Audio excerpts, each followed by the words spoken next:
Hi friends, అందరికీ ఆన్లైన్లో మొక్కని ఆర్డర్ చేసామండి. ఎందుకంటే ప్రజెంట్ నర్సరీ ఎక్కడుందో మాకు తెలియదు.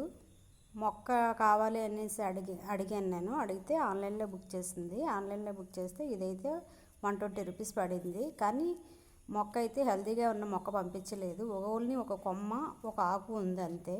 దాన్ని నేను ఏం చేశానంటే కూరగాయల వేస్టేజ్తో కలిపి ఒక కవర్లో పెట్టి ఉంచాను. బతికితే కనుక భూమిలో నాటుదామని.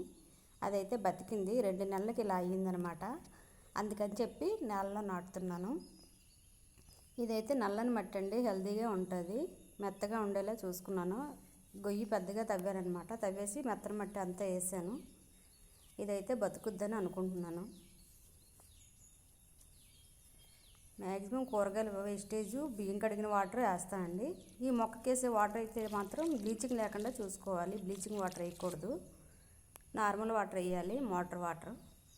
ఇదిగోండి పక్కనే ఉన్న బంతి చెట్టు కొమ్మలు తీస్తున్నాను కదా, ఈ కొమ్మలు అందులో నాటుతాను. మొక్కలు వస్తాయి. ఎందుకంటే ఆల్రెడీ నేను ఇలా నాటాను, మొక్కలు వచ్చాయి. మీకు చూపిద్దామని ఇప్పుడు నాటుతున్నాను అనమాట. ఈ టిప్ కనుక మీకు యూజ్ అయితే యూజ్ చేసుకోండి, నచ్చితే యూజ్ చేసుకోండి. నేను ఆల్రెడీ మొక్కలు నాటడం వల్ల మీకు చూపిస్తున్నాను అనమాట. నా వీడియో కనుక నచ్చితే సపోర్ట్ చేయండి. Thank you for watching.